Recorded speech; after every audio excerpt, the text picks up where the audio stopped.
গাজীপুরের এক সাধারণ ছেলে ছিল রাফি। সে একটি মেয়েকে খুব পছন্দ করত। নাম ছিল মায়া। কিন্তু মায়া কখনোই তাকে সেভাবে দেখতো না। বহুবার চেষ্টা করেও রাফি তার মন জিততে পারেনি। এক রাতে এক বৃদ্ধের কাছে সে শুনল কিছু কালো জাদু আছে যা দিয়ে মানুষের মন বশ করা যায়। রাফি প্রথমে বিশ্বাস করেনি, কিন্তু একাকিত্ব আর হতাশা তাকে ধীরে ধীরে অন্ধ করে দিল। সে গোপনে কিছু অদ্ভুত নিয়ম পালন করতে শুরু করল। গভীর রাতে নির্জন স্থানে যাওয়া, অজানা কিছু মন্ত্রের মধ্যে শব্দ উচ্চারণ করা, আর এমন কিছু কাজ করা যার অর্থ সে নিজেও জানত না। প্রথম কয়েকদিন কিছুই ঘটল না। তারপর একদিন মায়া আচমকা তার সঙ্গে খুব স্বাভাবিকভাবে কথা বলতে শুরু করলো।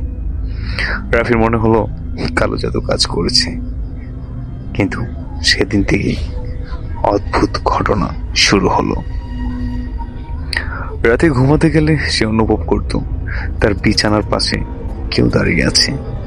চোখ খুললে কাউকে দেখা যেত না, কিন্তু ঘরের কোণে একটা কালো ছায়া যেন নড়ে চড়ে উঠত।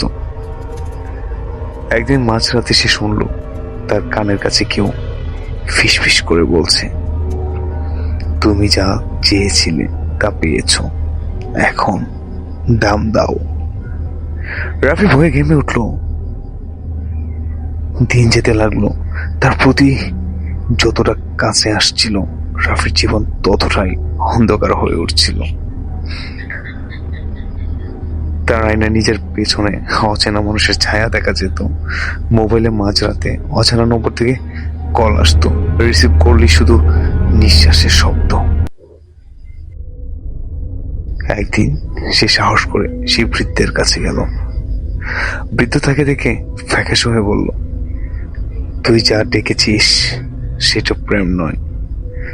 মানুষের ইচ্ছা জোর করে বদলানোর চেষ্টা করলে অন্ধকার জিনিসগুলো সুযোগ পায়।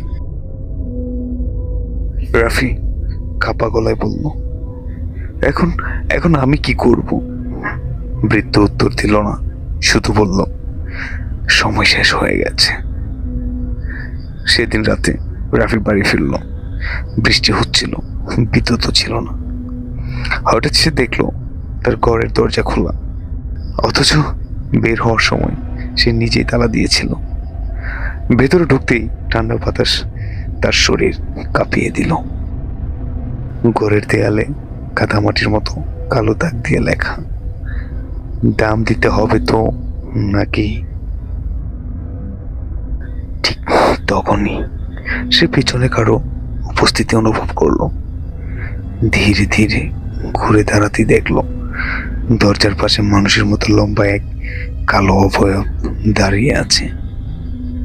তার কোনো মুখ নেই, শুধু দুটো সাদা জ্বলন্ত চোখ। রাফি চিৎকার করে দৌড় দিল। পরদিন সকালে গ্রামের মানুষ তাকে বাড়ির কাছের এক পরিত্যক্ত মাঠে অজ্ঞান অবস্থায় পেল।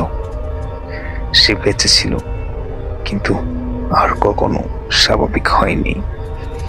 সে সারা জীবন দাবি করে গেছে প্রতি রাতে সেই কালো ছায়া তার বিছানার পাশে দাঁড়িয়ে থাকে আর ফিস ফিস করে বলে, যে হৃদয় জোর করে পেতে চাও